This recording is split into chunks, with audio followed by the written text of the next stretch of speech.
اعوذ باللہ من الشیطان الرجیم بسم اللہ الرحمن الرحیم اللہم صلی علی سیدنا و مولانا محمد وبارک وسلم یا صاحب الجمال و یا سید البشر من وجهک المنیر لقد نور القمر لا يمکن الثناء کما کان حقہ بعد خدا بزرگ یہ قصہ مختصر۔ محترم ناظرین السلام علیکم ورحمۃ اللہ وبرکاتہ، میں ہوں آپ کا میزبان حافظ حامد رضا اور آپ دیکھ رہے ہیں پروگرام نور ہدایت۔ ناظرین جیسا کہ آپ جانتے ہیں نور ہدایت میں ہم آپ کی ملاقات جید علماء کرام سے کرواتے ہیں، جن سے ہم کرتے ہیں سوالات اور جاننے کی کوشش کرتے ہیں دین اسلام کے حوالے سے معلومات۔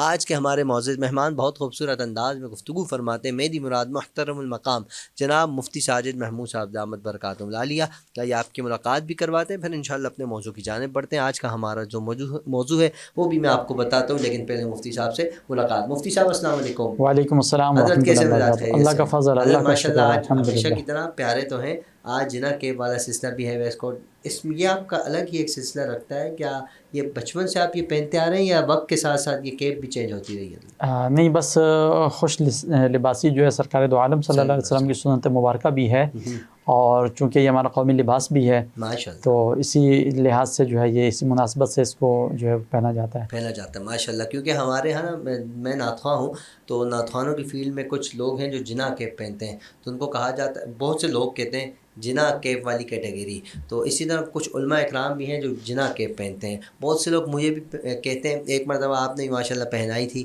یہ والی کیپ۔ ناظرین اکرام، یہ ایک سلسلہ ہوتا ہے، ایک تعلق ہوتا ہے، نسبت ہوتی ہے، یہ سرکار دو عالم صلی اللہ علیہ وآلہ وسلم کی محبت ہے، انہی محبت کو سامنے رکھتے ہوئے انہی محبتوں میں سے یہ ایک محبت نکلتی ہے، چاہے وہ کیپ کی ہو چاہے وہ لباس کی ہو، کیونکہ ہم اچھا لباس بھی پہنتے ہیں تو اس یقین کے ساتھ پہنتے ہیں، اس ارادے کے ساتھ پہنتے ہیں، اس محبت کے ساتھ پہنتے ہیں کہ سرکار دو عالم صلی اللہ علیہ وآلہ وسلم کی سنت ہے اچھا لباس پہننا، اور اگر ہم ٹوپی پہنتے ہیں اچھے طریقے سے پہنتے ہیں تو یہ بھی ہم سنت پر ہی عمل کرنے کے ارادے سے پہنتے ہیں۔ کچھ بھی اچھا کام کرتے ہیں اگر اس کو نسبت کر دی جائے کسی اچھے شخصیات میں سے کسی اچھی شخصیت کے ساتھ تو اللہ اس کا اجر عطا فرماتا ہے۔ اگر ہم کہیں مدارس میں پڑھتے ہیں تو ہم کہتے ہیں بھائی ہم سرکار کی سنت پر عمل کر رہے ہیں، یقین مانیے جب تک ہم پڑھتے چلے جاتے ہیں اللہ رب العزت ہمیں ثواب عطا فرماتا ہے، اور جو پڑھانے والے ہوتے ہیں ان کا کہا جاتا ہے یہ رحمان کی سنت پر عمل کر رہے ہیں، کیونکہ اللہ پڑھانے والا ہے سرکار کو، سرکار علم حاصل کرنے والے ہیں اللہ سے، تو یقیناً یہ ایک نسبتوں والا سلسلہ ہے۔ ناظرین اکرام، نسبت سے اگر میں بات نکالوں تو ہمیشہ ایک بات یاد رکھیے گا، اللہ کی نعمت ہمیں یاد آتی ہے۔ اللہ رب العزت نے سرکار ہی کی نسبت سے سرکار کے امتیوں پر بڑے احسانات کیے ہیں، بڑی رحمتیں برسائی ہیں، بڑی نوازشیں کی ہیں، بڑی کریمی دکھائی ہے، اس کے ساتھ ساتھ بڑی نعمتوں کا نزول کیا ہے امت مصطفیٰ صلی اللہ علیہ وآلہ وسلم پر۔ ناظرین، اللہ کی نعمت جو جان لے، جو سمجھ لے، جو پہچان لے، یقین جانیے وہ کامیاب ہو جاتے ہیں۔ جو اللہ کی نعمت سے منہ پھیرتے ہیں وہ دنیا جہاں میں ناکام رہا کرتے ہیں، وہ کامیاب ہو ہی نہیں سکتے۔ ہمیں اللہ کریم نے بڑی نعمتوں سے نوازا ہے۔ اس وقت جس ملک میں میں اور آپ جیتے ہیں یہ اللہ کی بہت بڑی نعمت ہے ہمارے لیے۔ ان سے ذرا جا کر پوچھیں جن کے پاس اپنا ملک نہیں، جو آزاد نہیں ہیں، جو ریاستیں آپ کو آج بھی آزادی سے محروم نظر آتی ہیں،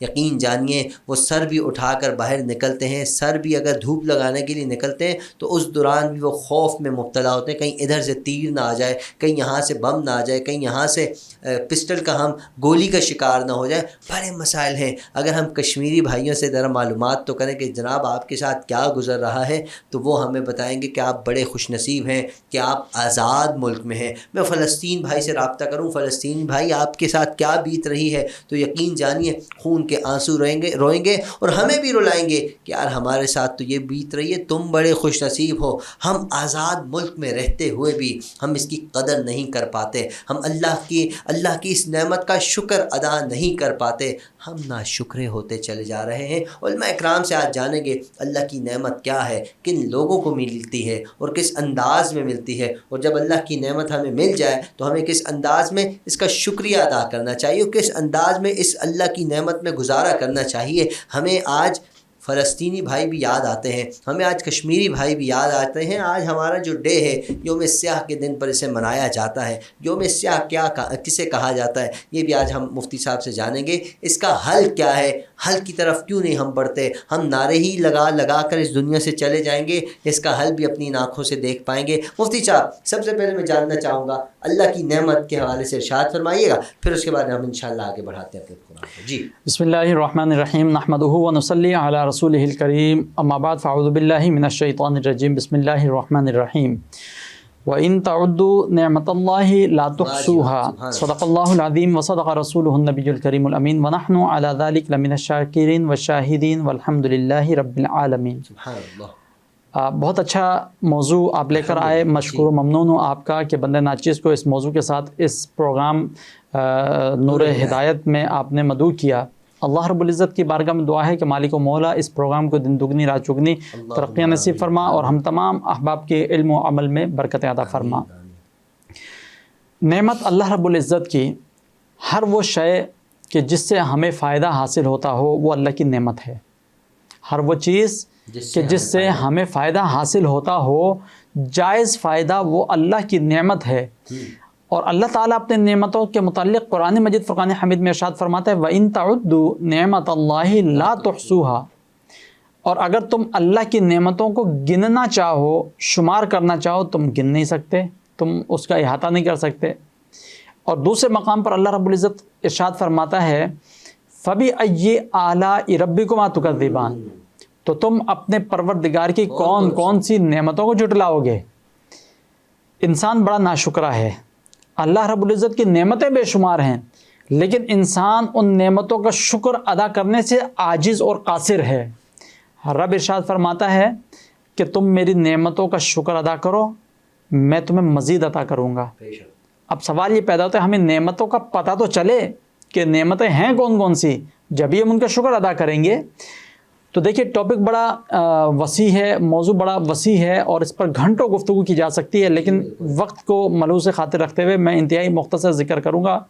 اگر ہم صرف اپنے جسم کی طرف آ جائیں، ہمارے دونوں ہاتھ اللہ کی نعمت ہیں، اگر یہ نہ ہوتے تو تصور کیجئے ہم کیسے زندگی گزارتے۔ ہماری دونوں ٹانگیں اللہ کی نعمت، یہ نہ ہوتی کیسے زندگی گزارتے۔ دونوں آنکھیں اللہ کی نعمت نہ ہوتی، یا دونوں میں سے ایک معاذ اللہ نہ ہوتی یا خراب ہوتی تو عیب آ گیا جسم میں۔ اسی طرح کان اللہ کی نعمت، زبان اللہ کی نعمت، آنکھیں اللہ کی نعمت، صحیح سالم جسم اللہ کی نعمت، اور پھر اس جسم کے اندر جو اللہ رب العزت نے صحت اور سلامتی عطا فرمائی ہے اللہ کی نعمت۔ تو اگر صرف اسی چیز کے اوپر توجہ کر کے اس کا اللہ رب العزت کے حضور شکر ادا کرنے لگیں تو ہماری زندگی ختم ہو سکتی ہے، شکر ادا نہیں ہو سکتا جو اس کا حق ہے۔ بالکل۔ اسی طریقے سے پھر آگے بڑھیے، سورج ہے اللہ کی نعمت ہے، زمین ہے یہ اللہ کی نعمت ہے، اور پھر زمین کے اوپر آزادی کے ساتھ رہنا اس سرزمین کے اوپر، یہ اللہ رب العزت کی سب سے بڑی نعمت ہے۔ آپ نے ذکر کیا کہ وہ ممالک کیسے ہیں کہ جہاں لوگ آزاد نہیں ہیں، جہاں مسلمان آزاد نہیں ہیں۔ ہمارے ان فلسطین بھائیوں سے پوچھئے جنہوں نے اپنی زندگیاں اپنی اس ارض پاک کے لیے وقف کرتے ہوئے گویا کہ اس کے اندر قربان کر دی ہیں، لیکن ابھی تک اس کو آزادی میسر نہیں ہوئی۔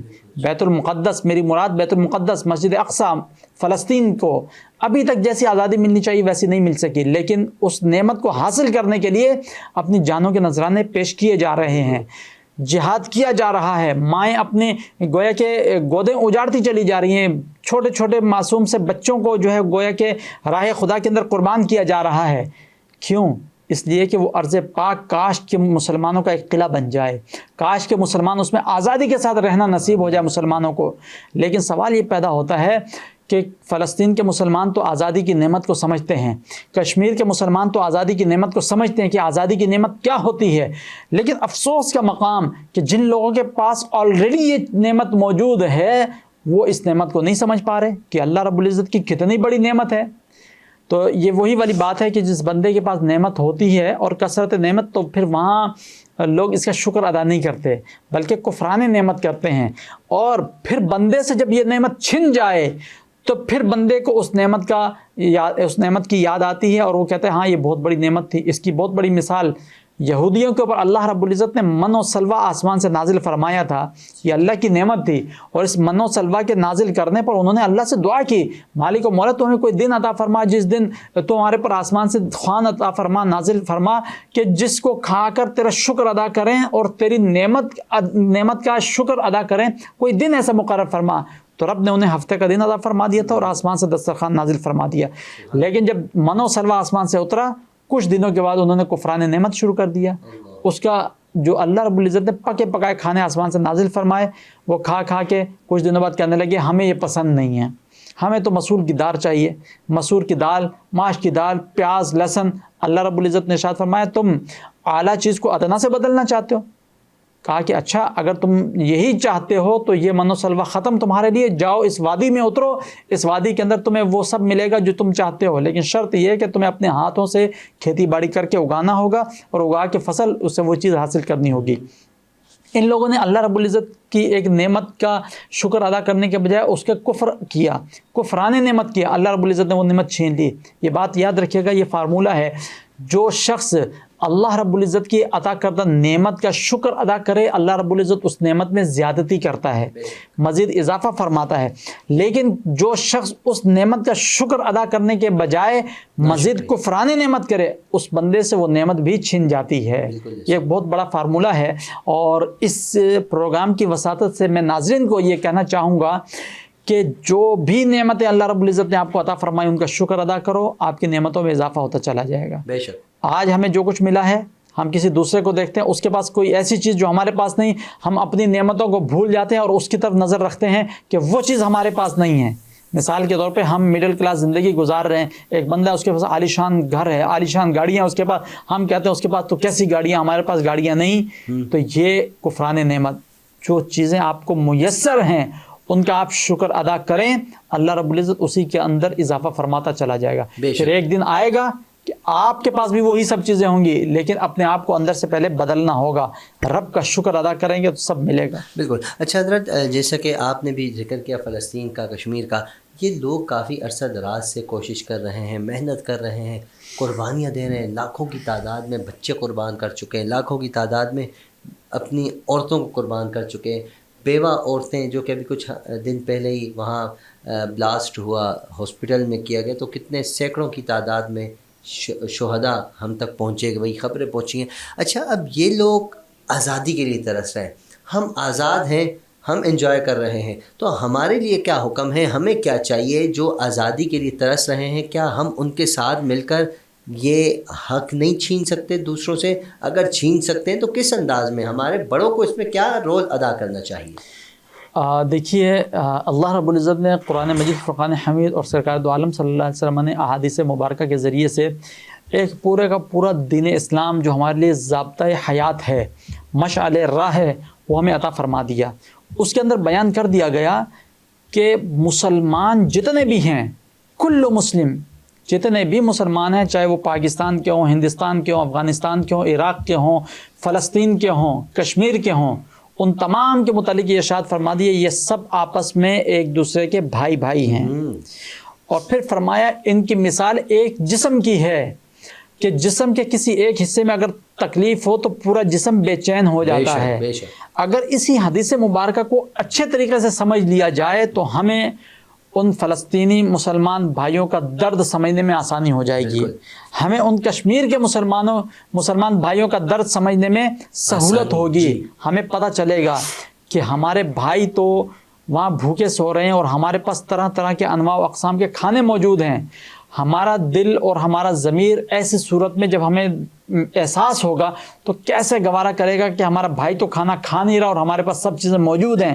تو اندر سے خود ہمارا ضمیر کہے گا کہ یہ کھانا یا اس کے پیسے یا اس طرح کے معاملات ہم اپنے بھائیوں کے لیے بھی مہیا کریں اور ان تک بھی پہنچائیں۔ ہم کچھ نہیں کر سکتے یہاں بیٹھ کر، لیکن ان تک وسائل تو پہنچائے جا سکتے ہیں، ان تک امداد پہنچانے میں حصہ تو شامل کر سکتے ہیں۔ جو اللہ رب العزت نے ہمارے اختیار میں عطا فرمایا وہ ہم کر سکتے ہیں، تو وہ ہمیں کرنا چاہیے۔ اگر وہ بھی ہم نہ کریں تو سمجھ لیجئے کہ ہمارے اندر احساس نہیں ہے اور ہم ایمان کے کمزور ترین درجے پر ہیں۔ اچھا مفتی صاحب، بہت بہت شکریہ، آپ نے اتنے خوبصورت انداز میں گفتگو فرمائی۔ اچھا میں یہ چاہتا ہوں ہمیں بھی ارشاد فرمائیے کہ جیسے کہ ہمارے فلسطینی بھائی، کشمیری بھائی اس وقت کفار کے ساتھ برسر پیکار ہیں، ہمیں کیا کرنا چاہیے، ہمارا کیا رول ہونا چاہیے ان کے لیے؟ اور ہم تو ہمیشہ سب دعا کرتے ہیں اللہ پاک ان کو آزادی نصیب فرمائے، کیونکہ جب ہم دیکھتے ہیں کہ لیڈیز کے ساتھ کس انداز میں وہاں درندوں جیسا سلوک کیا جاتا ہے، ہم یہاں سے بیٹھ کر کیا رول ادا کر سکتے ہیں؟ ہمارا حق کیا ہے؟ ہمارے اوپر ہمیں شریعت کیا حکم دیتی ہے؟ جی بہت اچھا سوال کیا آپ نے. دیکھیں قرآن و حدیث کے اندر جتنے بھی احکامات موجود ہیں کسی فرد واحد کے لیے نہیں ہیں، جی تمام کے تمام مسلمانوں کے لیے. جگہ جگہ اللہ رب العزت نے ارشاد فرمایا وجاہدوا فی سبیل اللہ، اللہ کی راہ میں جہاد کیا جائے. اللہ رب العزت ارشاد فرماتا ہے کفار یہ اپنی حرکتوں سے باز آنے والے نہیں ہیں، یہ ان کی فطرت ہی اسلام کے خلاف کام کرنا ہے. یہ مسلمانوں کو جہاں کہیں دیکھتے ہیں مسلمانوں کو اپنا دشمن تصور کرتے ہیں، بالخصوص یہود و نصارہ، یہ تو مسلمانوں کے کھلے دشمن ہیں. اللہ رب العزت نے ارشاد فرمایا یہ تمہارے دوست ہو ہی نہیں سکتے. فرمایا کفار جتنے سب آپس میں ایک دوسرے کے مددگار اور دوست ہیں، لیکن مسلمانوں کے کبھی نہیں ہو سکتے. ہم یہ کہتے ہیں کہ فلاں غیر مسلم ملک ہے، اس سے ہمارے تعلقات اچھے ہیں، وہ اگر کوئی غلط کام کرے تو ہم اس کی مذمت تک نہیں کر سکتے. تو یہ قرآن و حدیث کی صریح خلاف ورزی ہے. جہاں کہیں دنیا کے اندر غلط کام ہو، ہمارے ارباب اختیار جو حکمران وقت ہیں ان کے اوپر لازم بنتا ہے، ان کے پاس اختیار ہے، ان کے پاس طاقت بھی ہے، قوت بھی ہے، ان کے پاس پلیٹ فارم بھی ہے، وہ اپنی آواز بہت تیزی کے ساتھ ایسی جگہ پہنچا سکتے ہیں اور مذمت کر کے ان معاملات کو کنٹرول کروا سکتے ہیں. تو ان کے اوپر لازم ہے کہ اگر مسلمانوں کے اوپر ظلم ہو رہا ہے تو اس ظلم کے خلاف آواز اٹھائیں. جس شخص کو اللہ رب العزت نے جتنا اختیار عطا فرمایا ہے وہ اپنے اختیار کو استعمال کرتے ہوئے مسلمانوں کی حمایت میں اور یہود و ہنود کی سازشوں کے خلاف اپنی آواز کو بلند کرے، اور جو کر سکتا ہے جس چیز کا اختیار اس کے پاس موجود ہے وہ اس شخص کے اوپر کرنا لازم ہے. کسی کو اللہ رب العزت نے قلم کی طاقت عطا فرمائی وہ اپنے قلم سے جہاد کرے، کسی کو اللہ رب العزت نے تقریر کی طاقت عطا فرمائی وہ اپنی تقریر سے جہاد کرے، جس کو اللہ رب العزت نے تلوار عطا فرمائی وہ تلوار سے جہاد کرے، اور جس شخص کو اللہ رب العزت نے حکومت عطا فرمائی اور وہ حکومت اسلام کی حکومت ہے تو اسے چاہیے کہ اپنی حکومت کی مشینری کو اختیار کر کے اپنے مسلمان بھائیوں کی مدد کرے. ماشاءاللہ، بہت بہت شکریہ مفتی صاحب. ہر انسان، ہر مسلمان کی اس وقت خواہش ہے، ہر پاکستانی کی اسپیشلی یہ خواہش ہے کہ اللہ پاک جلد از جلد ہمارے کشمیری بھائیوں کو آزادی نصیب فرمائے، ہمارے یہ جو فلسطینی بھائی ہیں ان کو آزادی نصیب فرمائے. جہاں جہاں مسلمان کفار کے ساتھ، یہودیوں کے ساتھ، کسی کے بھی ساتھ برسر پیکار ہیں، اللہ پاک ان کو جلد از جلد بازیابی نصیب فرمائے، جلد از جلد آزادی نصیب فرمائے، فتح یابی نصیب فرمائے. ہر مسلمان یہ دعا کرتا ہے. ہم بھی نور ہدایت کے پلیٹ فارم میں بیٹھے ہوئے ان کے لیے دعا کرتے ہیں کہ جتنے شہداء ہو گئے ہیں، جتنے شہید ہوئے. میں مفتی صاحب چاہوں گا پروگرام کا آج اختتام آپ کی دعا سے ہو. میں اجازت چاہوں گا ناظرین، مفتی صاحب آپ دعا فرمائیں گے فلسطین کے لیے اور کشمیر کے لیے. آپ سے گزارش ہے آپ بھی ہمارے ساتھ دعاؤں میں شامل رہیں اور آمین کہتے رہیں. کیا پتہ کس کی آمین بارگاہ رب العزت میں قبول ہو اور ان سب کو آزادی نصیب ہو. جو شہید ہوئے ان کے درجات کے صدقے اللہ پاک ہمارے درجات میں بھی بلندیاں نصیب فرمائے. السلام علیکم ورحمۃ اللہ وبرکاتہ. آمین. الحمدللہ رب العالمین والصلاة والسلام علی سید الانبیاء والمرسلین. آمین. یا رب ذوالجلال، اے مالک و مولا، ہماری جتنی عبادتیں ہیں اپنی بارگاہ میں قبول و منظور فرما. یا رب ذوالجلال، ہماری عبادتوں کے اندر جو کمی کوتاہی اپنے حبیب صلی اللہ علیہ وسلم کے صدقہ طفیل انہیں معاف فرما. یا رب ذوالجلال، ہم تمام کو شیاطین کے شر، دشمنوں کی دشمنی، حاسدین کے حسد سے اپنا حفظ و امان عطا فرما. یا رب ذوالجلال، پوری دنیا میں جہاں جہاں مسلمان آباد ہیں اور وہ مسلمان ظالموں کے ظلم کا شکار ہیں، مالک و مولا تمام مسلمانوں کو ظالموں کے ظلم سے نجات عطا فرما. یا رب ذوالجلال، بالخصوص فلسطین کے مسلمانوں کی غیب سے مدد فرما. یا رب ذوالجلال، ان کے اوپر جو ظلم و ستم کے پہاڑ ڈھائے جا رہے ہیں، مالک و مولا جو بے رحمانہ انداز میں آتشی اسلحے سے بمباریاں کی جا رہی ہیں، یا رب ذوالجلال ان کے اوپر جو میزائل داغے جا رہے ہیں، مالک و مولا ان کی نصرت و مدد فرماتے ہوئے انہیں کامیابی و کامرانی نصیب فرما. یا رب ذوالجلال، پوری دنیا میں یہود و ہنود کو نیست و نابود فرما. مالک و مولا مسلمانوں کو ظالموں کے چنگل سے آزادی نصیب فرما. فلسطین کی سرزمین کو یہود و ہنود کے قبضے سے آزادی نصیب فرما. کشمیر کے مسلمانوں کی بھی مدد فرما. کشمیر کے مسلمانوں کو بھی کفر کی سرزمین سے آزادی نصیب فرما. مالک و مولا کشمیر کے مسلمانوں کی مدد فرما. بوسنیا چچنیا کے مسلمانوں کی مدد فرما. روئے زمین کے اوپر جہاں جہاں مسلمان آباد ہیں، مظلوم ہیں، ان تمام کی مالک و مولا تو ارحم الراحمین ہے، تو غفور الرحیم ہے. مالک و مولا ان کی غیب سے مدد فرما. یا رب ذوالجلال ہم گنہگاروں کی دعاؤں کو، تمام مسلمانوں کی دعاؤں کو، جن جن لوگوں نے ہاتھ اٹھائے ہوئے مالک و مولا تیری بارگاہ میں التجا کرتے ہیں، تمنا کرتے ہیں، دعا کرتے ہیں، ہماری دعاؤں کو اپنی بارگاہ میں شرف قبولیت عطا فرما. اللہم ربنا تقبل منا انک انت السمیع العلیم وتب علینا انک انت التواب الرحیم. وصلی اللہ تعالی علی خیر خلقہ محمد وآلہ واصحابہ اجمعین برحمتک یا ارحم الراحمین.